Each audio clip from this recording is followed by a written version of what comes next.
Hello everyone, this is Mujeeb sir. आज हम लोग 11 फिजिक्स का first chapter unit and measurement पढ़ने वाले हैं और इसके अंदर ये टॉपिक कवर करेंगे आज। Very first, unit and measurement क्यों दिए स्टूडेंट? ताकि हम लोग अलग अलग टाइप के यूनिट पता कर सके, राइट। अगर हम लोग कोई भी चीज मेजर करते हैं तो कोई ना कोई यूनिट में करते होंगे। समटाइम्स ग्राम में ही मेजर किया होगा, कहीं कहीं केजी में ही मेजर किया होगा, कहीं कहीं लीटर में मेजर किया होगा, राइट। तो ये सारी चीजें हम लोग देखेंगे। तो वेरी फर्स्ट हम लोग बात करते हैं सिस्टम ऑफ यूनिट की। तो system of unit total 4 type के होते हैं। Very first CGS. CGS stand होता है, फुल फॉर्म इसका स्टैंड फॉर से सेंटीमीटर ग्राम सेकेंड सिस्टम। तो इसका फुल फॉर्म समझ में आ गया आपको, सेंटीमीटर ग्राम और सेकेंड। सेकेंड जो है स्टूडेंट MKS, ग्राम से कन्वर्ट होता है ये किलोग्राम में, सॉरी सेंटीमीटर है ना, सेंटीमीटर से ये जाएगा मीटर में और ग्राम से जाएगा स्टूडेंट किलोग्राम में। और नेक्स्ट S से क्या होगा, सेकेंड सेम रहेगा सब जगह, सेकेंड सिस्टम हो गया। नाउ थर्ड जो होता है वो होता है FPS। Which one? FPS। F means foot, जिसको हम लोग हाइट में मेजर करते हैं। Next pound and third one is second, foot pound second system. And last one is SI system. SI system is system international, मतलब internationally accepted system international. So these are the 4 types of system of unit. आपको ये full form सारे याद रखने हैं, okay student. तो first topic में ये था अपना system of international. Now see fundamental quantity and unit क्या होते हैं स्टूडेंट। फंडामेंटल क्वांटिटी वो क्वांटिटी होती है जो अपने मेजरमेंट के लिए किसी और के ऊपर डिपेंड बिल्कुल भी नहीं होती है। कहने का मतलब क्या, ये इंडिपेंडेंट होती है। इंडिपेंडेंट मतलब क्या? फॉर एग्जाम्पल के तौर पे अगर मैं यहाँ पे किसी ये वायर ले लेता हूं, ठीक है, और वायर का मुझे मेजरमेंट करना है, तो वायर का मैं मेजरमेंट करूंगा तो क्या बताऊंगा, 5 मीटर बताऊंगा। तो 5 मीटर ये डायरेक्टली मैंने बोल दिया स्टूडेंट, और किसी की जरूरत पड़ी मुझे लेंथ को मीटर में बताने के लिए? नो। देखो अगर इसके अलावा मान लो मुझे वॉल्यूम फाइंड आउट करना होता, क्या फाइंड आउट करना होता, वॉल्यूम। तो rho is equal to mass upon volume, ये फॉर्मूला याद है सबको? नहीं याद है तो याद रख लेना। यहां से अगर वॉल्यूम को सेपरेट करूंगा तो मास अपॉन रो मिलेगा। तो वॉल्यूम निकालने के लिए मुझे मास भी चाहिए, डेंसिटी भी चाहिए। तो ये वॉल्यूम 2 चीज पे डिपेंड है। कहने का मतलब ये 2 चीज मालूम है तो वॉल्यूम निकलेगा, अदरवाइज नहीं निकलेगा। बट मीटर के केस में ऐसा कुछ हुआ क्या? नहीं हुआ।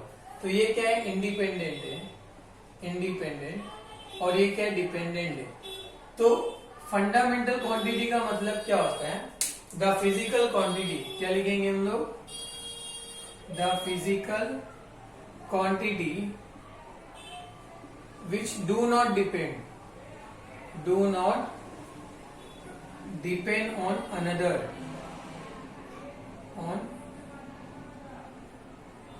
for their measurement is called fundamental quantity। समझ में आ रहा स्टूडेंट? अब देखो अगर फंडामेंटल क्वांटिटी समझ में आ गया, जो दूसरे के ऊपर डिपेंड बिल्कुल भी नहीं होता है, तो इसी में एक आता है फंडामेंटल यूनिट भी। क्या आएगा? Fundamental unit. Fundamental unit. अब फंडामेंटल यूनिट क्या होता है? वी सपोज मैं कोई यूनिट यूज करता हूं, क्या यूज कर रहा हूं, यूनिट। और ये यूनिट किसके लिए यूज कर रहा हूं? फंडामेंटल क्वांटिटी के लिए यूज कर रहा हूं। अगर कोई यूनिट फंडामेंटल क्वांटिटी के मेजरमेंट के लिए यूज करेंगे तो उसको हम लोग क्या बोलेंगे, fundamental unit. The unit which is use for measurement of fundamental quantity, क्या बोलेंगे, the unit which is use for fundamental quantity। What student? Fundamental quantity is called fundamental unit।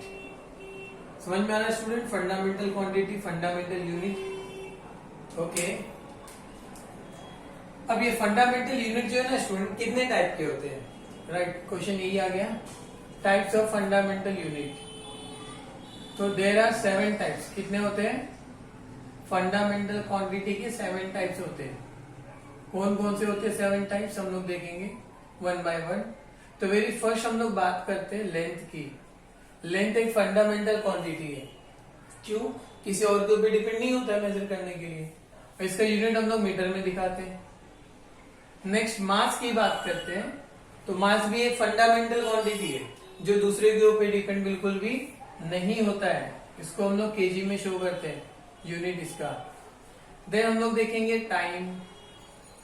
या स्टूडेंट टाइम क्या होता है? हम लोग सारी चीजें मेजर करते हैं time in second, minute, hours, but second is fundamental unit. Now fourth, electric current के नाम सुना होगा स्टूडेंट आप लोगों ने। ये हो जाएगा इलेक्ट्रिक करंट। तो इलेक्ट्रिक करंट का जो यूनिट होता है वो एम्पियर होता है, सिंबॉलिक फॉर्म आई होता है, पता होगा आप लोगों को। Next temperature. टेम्परेचर को हम लोग कैसे शो करते हैं? समटाइम्स डिग्री सेल्सियस से भी करते हैं। नेक्स्ट इसके बाद हम लोग लेंगे student luminous intensity. Luminous intensity. अब लुमिनस इंटेंसिटी को हम लोग कैंडेला से शो करते हैं। कैंडेला इसका यूनिट होता है, CAD, कैट भी हम लोग लिखते हैं। Now final is amount of substance. Amount of substance इसका यूनिट होता है मोल। क्या होता है student? Mole. This are the 7 types of fundamental quantity जो आपको याद रखना है।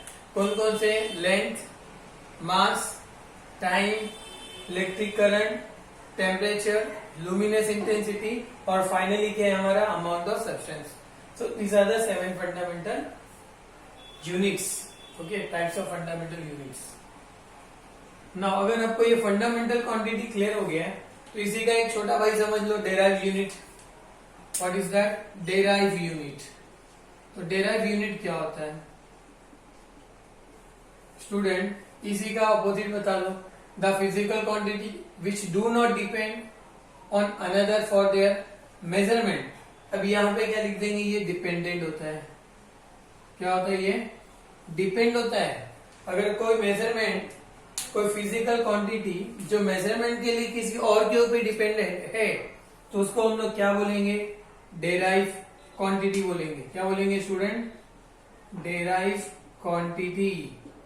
फॉर एग्जाम्पल डेराइव क्वांटिटी कौन कौन से हो सकती है? अगर हमें वेलोसिटी निकालना है तो वेलोसिटी ये डेराइव क्वांटिटी होगी। वाई?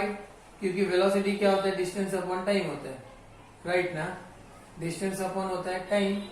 तो वेलोसिटी के लिए डिस्टेंस भी मांगता है, टाइम भी मांगता है। दोनों होंगे तो ही अपने को मिलेगा, अदरवाइज नहीं मिलेगा। डेंसिटी अगर हमें फाइंड आउट करना है तो डेंसिटी देखो क्या होता है? मास अपॉन वॉल्यूम। तो मास और वॉल्यूम दोनों मांगता है तो ही डेंसिटी अपने को मिलेगा, अदरवाइज डेंसिटी नहीं मिलेगा। तो ये क्या हो जाएगा? Derive quantity. सिमिलरली अगर इसमें यूनिट की बात करते हैं हम लोग तो इसमें कैसे बताएंगे हम लोग? यहाँ पे जो यूनिट हम लोग ने फंडामेंटल क्वांटिटी के लिए यूज किया उसको हमने क्या बोला? फंडामेंटल यूनिट बोला था।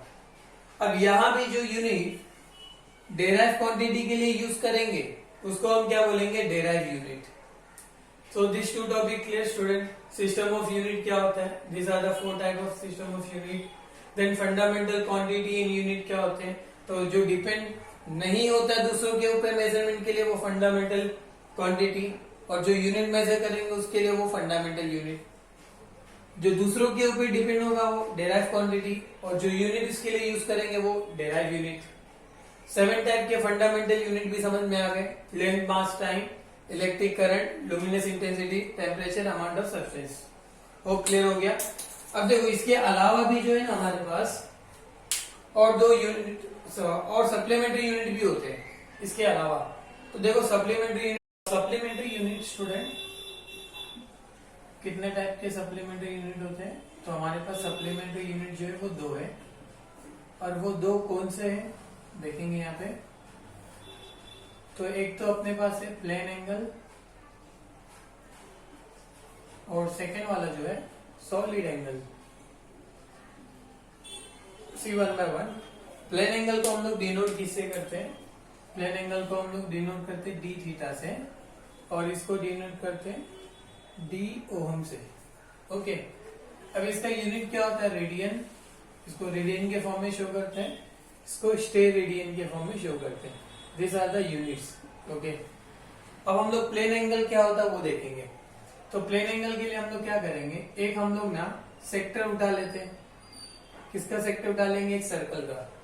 तो लेट्स से ये सेक्टर है, तो ये जो पार्ट दिख रहा है आपको, ये आर्क होगा, तो लेंथ ऑफ आर्क को हम लोग डीएस से शो करेंगे। एक्चुअली ऐसे शो करते हैं, बट स्मॉल पार्ट इसलिए डीएस ले रहे हैं। और ये वाला पार्ट देखो, आपको रेडियस दिख रहा होगा आर्क, और ये जो पार्ट है ये हमारा है थीटा, तो डी थीटा हम लोग इसको कंसीडर करेंगे। ओके, अगर मुझे प्लेन एंगल डिफाइन करना है तो मुझे यहाँ पे रेशियो लेना पड़ेगा। रेशियो किसका लेंगे? ये वाले पार्ट का, और इसको हम लोग बोलेंगे क्या? Length of arc of the circle. क्या बोलेंगे? लेंथ ऑफ आर्क, और ये तो रेडियस है, तो रेशियो किसका लेना है हमें? Length of arc of the circle, arc of the circle to, इसका रेडियस क्या है स्टूडेंट? तो radius of the circle, radius of the circle. तो नाउ सी, रेशियो में जो लिए हम लोग ने उसको हम लोग बोलेंगे d theta. Length of arc of the circle क्या? डीएस है, और रेडियस ऑफ द सर्कल क्या? आर है। तो डी थीटा इक्वल टू हमें क्या मिलेगा? Ds upon r. यहां से रेशियो क्या मिलेगा? देखो, plane angle can be defined as it is ratio of length of arc of the circle to radius of the circle, और इसका एक्सप्रेशन फॉर्म मिल गया ds upon are. Any doubt? Now solid angle अपने को बताना है, तो solid angle के लिए हम लोग क्या करेंगे? कंसीडर करते हैं, हमने क्या किया, एक ना पोर्शन ले लिया, और पोर्शन किसका ले रहे हैं हम लोग? स्फीयर का।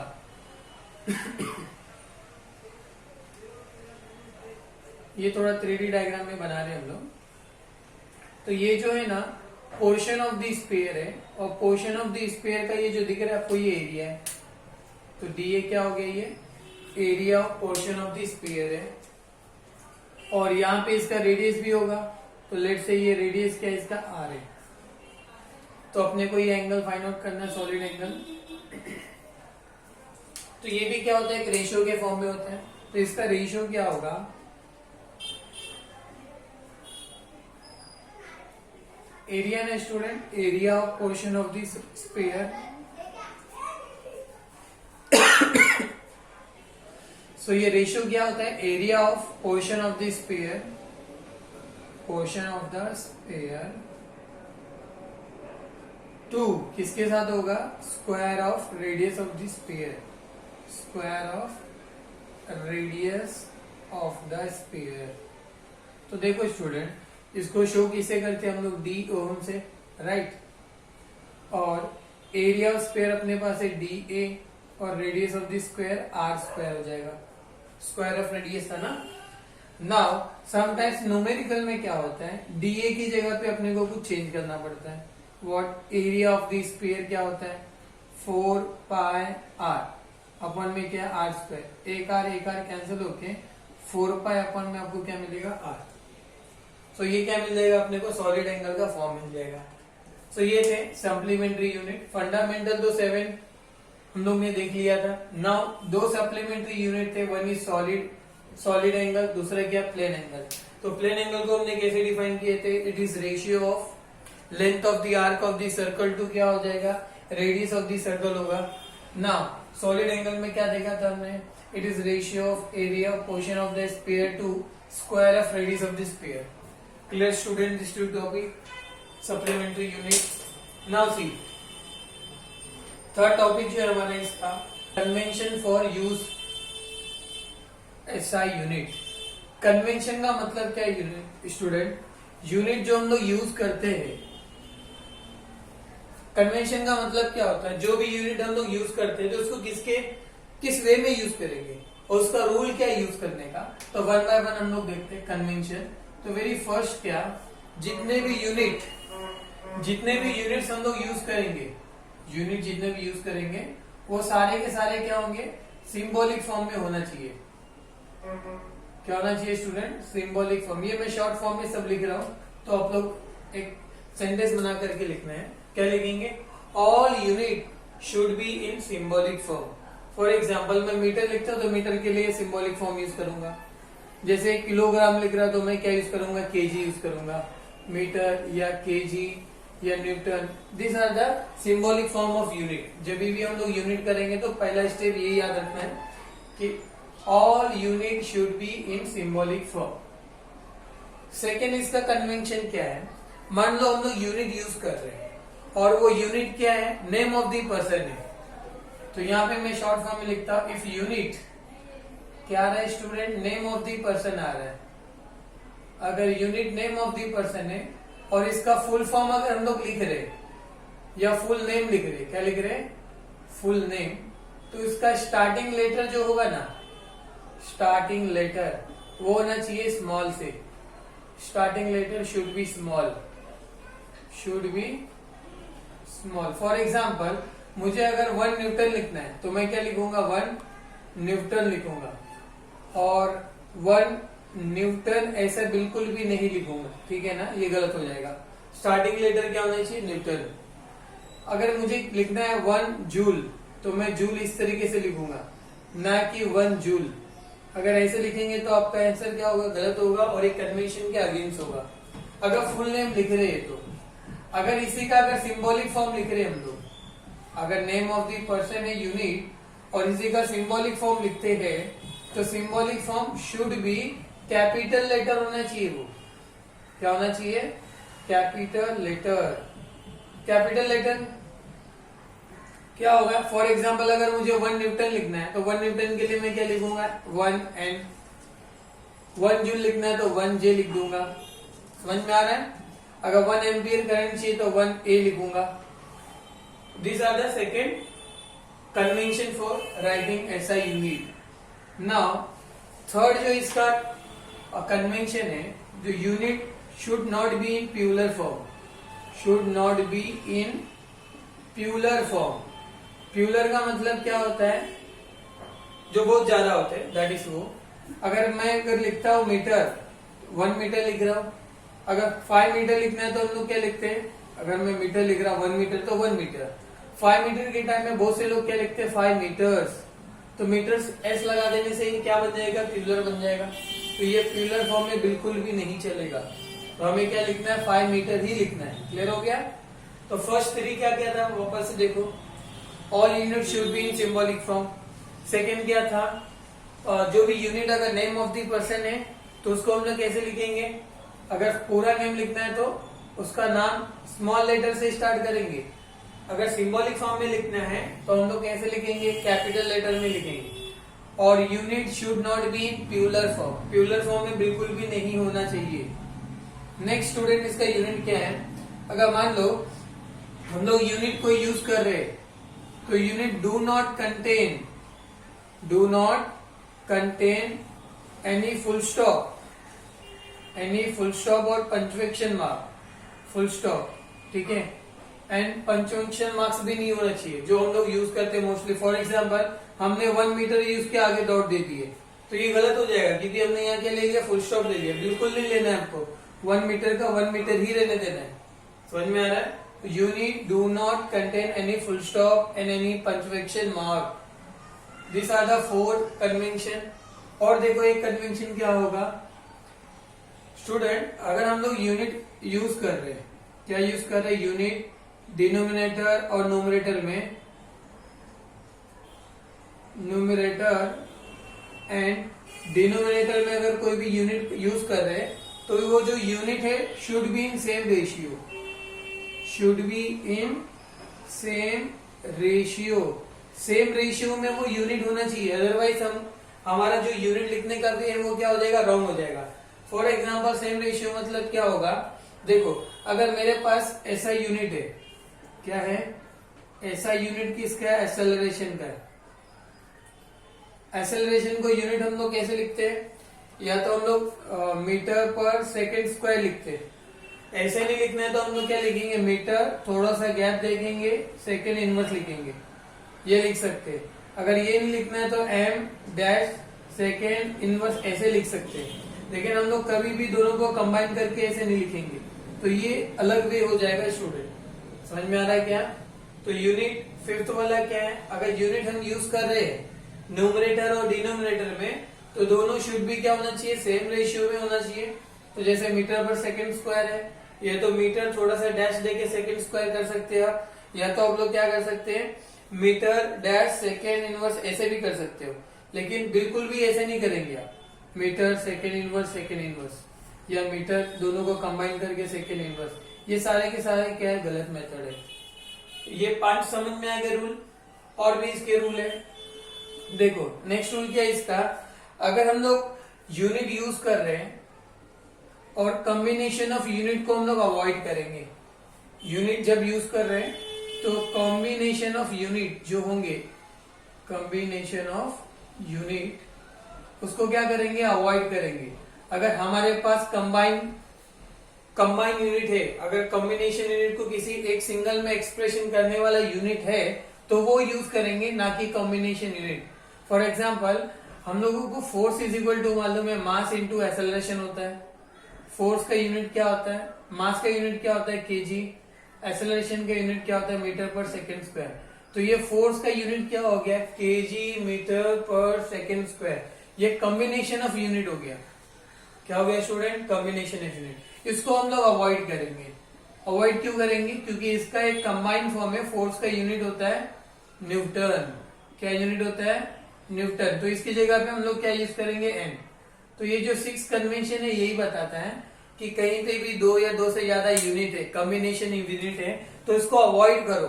कब अवॉइड करो, जब उनके बदले में कोई एक सिंगल यूनिट गिवन है, जैसे केजी मीटर पर सेकेंड स्क्वायर है, इसका एक कंबाइंड यूनिट गिवन है न्यूटन, तो हम लोग न्यूटन यूज करेंगे, ना कि केजी मीटर पर सेकेंड स्क्वायर यूज करेंगे। क्लियर हो रहा है स्टूडेंट। नेक्स्ट और एक इसके अंदर एक कन्वेंशन है, जैसे कि हम लोग ना सब प्रीफिक्स यूज करते हैं। क्या यूज करते हैं, तो हम लोग यूज करेंगे प्रीफिक्स, और जो भी प्रीफिक्स यूज करेंगे उसको क्या यूज करेंगे, सिंबॉलिक फॉर्म में। फॉर एग्जाम्पल अगर मुझे लिखना है 1 मिली सेकेंड, क्या लिखना है 1 मिली सेकेंड, तो इसको मैं क्या करूंगा, 1 मिली के लिए m यूज करेंगे, सेकेंड के लिए यूनिट क्या होता है s, तो 1 मिली सेकेंड इस तरीके से लिखेंगे।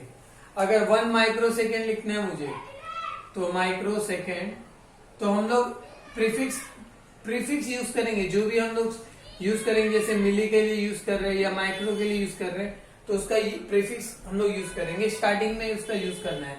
माइक्रो के लिए क्या हो जाएगा, माइक्रो सेकेंड। तो प्रीफिक्स जब कभी भी यूनिट यूज करते हैं तो वहां पे प्रीफिक्स को भी हमें इन्वॉल्व करना पड़ता है, और प्रीफिक्स कभी यूज करते हैं हम लोग यूनिट से पहले, नामी में प्रीफिक्स लिखा तो पहले ही आएगा। नेक्स्ट 8 वाला देखो, इसमें क्या दिया है, देखो कभी कभी हम लोग यूनिट के बीच में स्पेस लिखते हैं, या स्टूडेंट क्या लिखते हैं, स्पेस लिखते हैं, या तो फिर हाइफन, ये जो रहता है इसको हमें इंट्रोड्यूस कराना पड़ता है। क्या करना पड़ता है, मस्ट बी इंट्रोड्यूस। जब कभी भी हम लोग मल्टीप्लीकेशन या डिवीजन ऑफ यूनिट यूज करते हैं तो स्पेस या तो हाइफन हमें इंट्रोड्यूस कराना जरूरी होता है। फॉर एग्जाम्पल जैसे कि मीटर पर सेकेंड है, तो ये हमने यूज किया, या तो फिर आप क्या यूज करेंगे, मीटर डैश सेकेंड इनवर्स, ऐसा यूज करेंगे। ना कि आप लोग जैसे कि यहाँ पे भी हम लोग देखे, अगर मीटर पर सेकेंड है तो आप इसको मीटर सेकेंड ऐसे बिल्कुल भी नहीं लिख सकते हो, और मीटर डैश सेकेंड इनवर्स हम यूज कर रहे हैं, ये राइट वे, बट इसको हम लोग ऐसे नहीं लिख सकते, मीटर पर सेकेंड अपन में करके। समझ में आ रहा स्टूडेंट। तो ये क्या हो जाएगा हमारा, space and hyphen must be introduce. कहाँ इंट्रोड्यूस करना है, जहां कहीं पे भी मल्टीप्लीकेशन ऑफ यूनिट आएंगे तो वहां पे यूज करना है हमें। So these are the convention for the use of SI unit. एक शॉर्टली फटाफट हम लोग देख लेते हैं। जब कभी भी यूनिट यूज करेंगे वो शॉर्ट यूनिट सिंबॉलिक फॉर्म में होना चाहिए। यूनिट अगर हम लोग यूज कर रहे हैं वो नेम ऑफ द पर्सन है और उसका फुल नेम लिखना है तो हमें स्मॉल लेटर से स्टार्ट करना है उसका नेम। अगर उसका सिंबॉलिक फॉर्म लिखना है तो कैपिटल लेटर में हम लोग यूज करेंगे। नेक्स्ट, जितने भी यूनिट होगी should not be in plural form. 1 metre लिख सकते हैं, 5 मीटर्स बिल्कुल नहीं लिखेंगे, उसकी जगह पे हम लोग क्या लिखेंगे 5 मीटर। ये do not contain any full stop, या पंचवेक्शन मार्क बिल्कुल भी ये कंटेन नहीं करता है।